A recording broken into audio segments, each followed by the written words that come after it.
It was a quiet evening when everything changed in my life, though at that moment I had no idea how deeply those events would cut into me.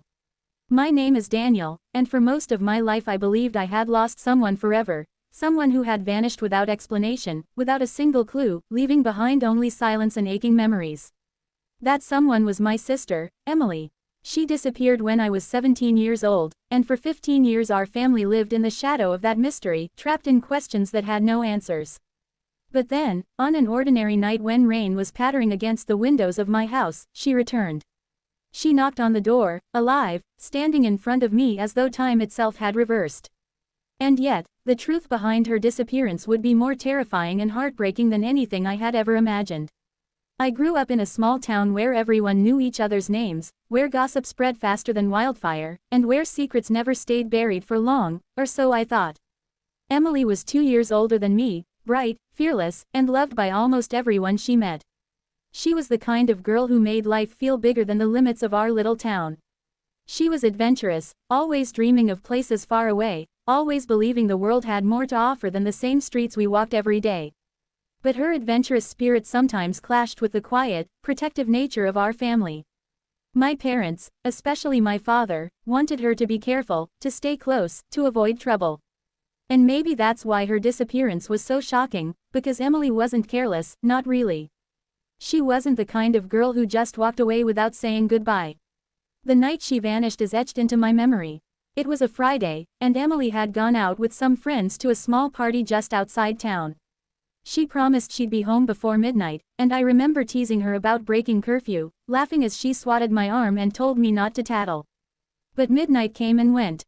Then 1 o'clock. Then 2. My parents tried to stay calm, telling themselves maybe she had stayed over at a friend's house, but by morning their worry had grown into panic.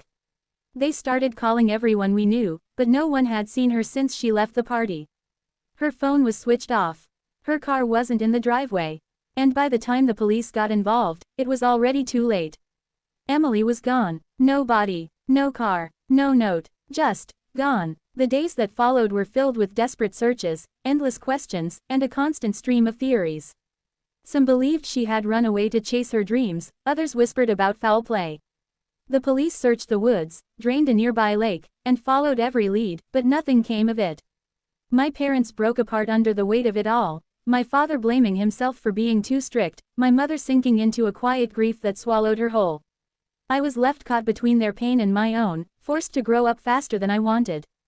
15 years passed, and still no answers came. Life moved on, as cruel as that was. My father passed away from a heart attack, my mother grew frail and withdrawn, and I built a life of my own, haunted by the hole Emily had left behind. And then, on that stormy evening, there was a knock at my door. At first, I thought it was a neighbor, maybe someone caught in the rain. But when I opened the door, my heart nearly stopped. Standing there, soaked from head to toe, was Emily. Her hair was longer, her face older, but her eyes, those familiar eyes, were unmistakable. For a moment, I couldn't breathe.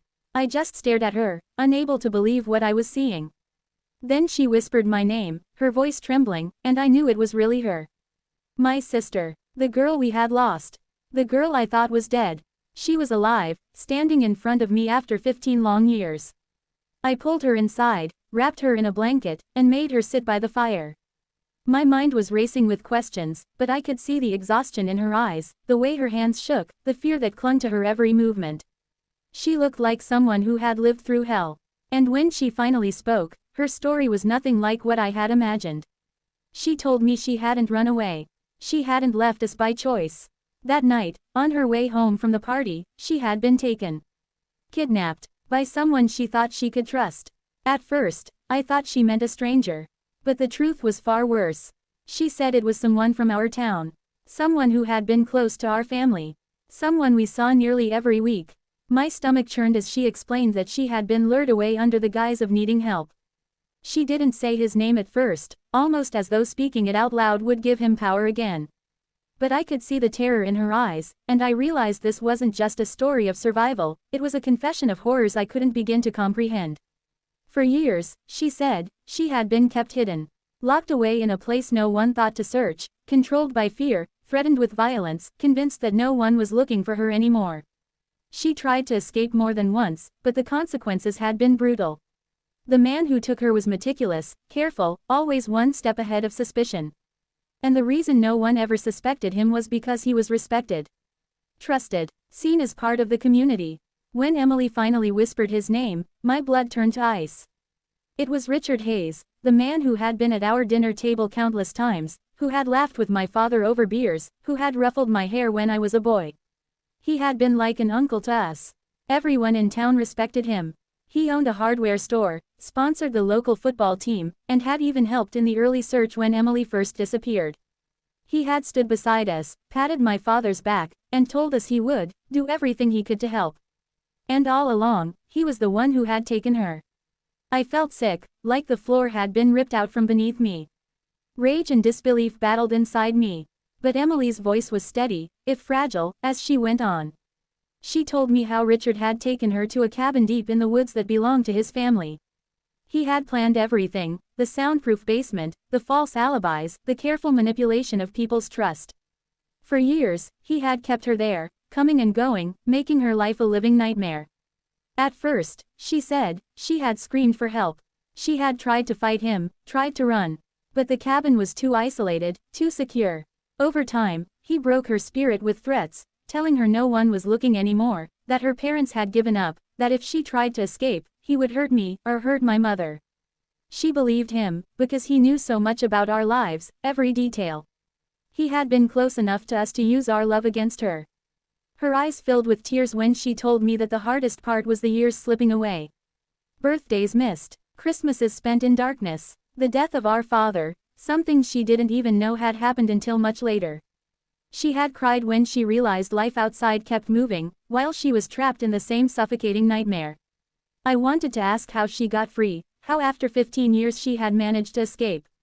But before I could, she gripped my hand tightly, her nails digging into my skin, and said words that chilled me to the bone. "Daniel, he's still watching me. I know he is. Even now." She explained that Richard had grown older, weaker, and one night he simply didn't come back to the cabin. Days passed, and for the first time, she was alone long enough to break free of her restraints and find her way out. She stumbled through the woods until she reached a road, where a truck driver picked her up and dropped her near town. But she hadn't gone to the police. She hadn't told anyone. She had come straight to me because, after all these years, she didn't know who to trust anymore. I held her as she trembled, promising her she was safe now, that no one would hurt her again. But deep down, fear clawed at me. Because if Richard had really let her live, if he had slipped up and allowed her to escape, then why? A man that careful, that cruel, why would he suddenly vanish? Unless, he hadn't vanished at all. The storm outside raged on as I made her tea, trying to calm her, while my mind raced with possibilities. We needed to go to the police. We needed to end this. But Emily begged me not to. She said Richard had friends everywhere, people who respected him, people who wouldn't believe her after all this time. She said he had warned her that if she ever told anyone, no one would believe her. He had made sure of it. That night, I let her sleep in the guest room, while I stayed awake, listening to the wind rattle the windows, staring at the front door as though expecting Richard himself to walk through it. I kept replaying her words, "He's still watching me," and the unease wouldn't let me rest. The next morning, I made a decision. I didn't care who Richard knew, or how respected he was. He had stolen 15 years of my sister's life. I was going to the police. But when I went to wake Emily, she was gone. Her blanket was on the floor, the window slightly open, rainwater pooling on the sill. For a terrifying moment, I thought he had come for her again.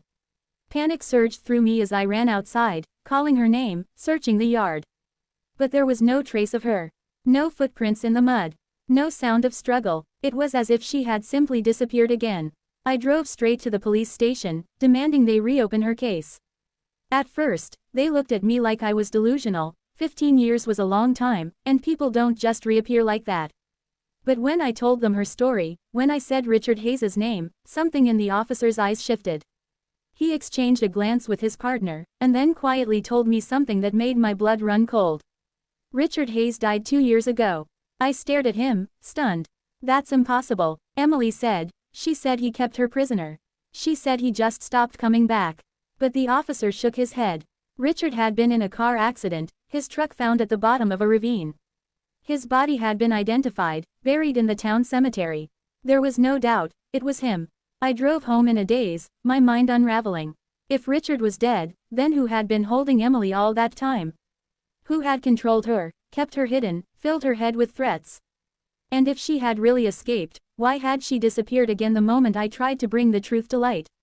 That night, as I sat alone in the dark, I heard it again, a knock at the door.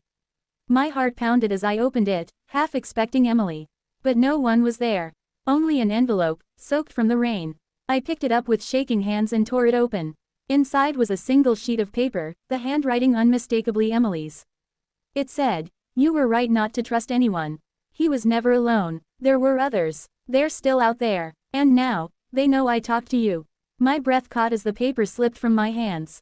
The storm raged on outside, but inside, everything was silent. Emily was out there somewhere, running from shadows I couldn't see, hunted by people I didn't even know existed.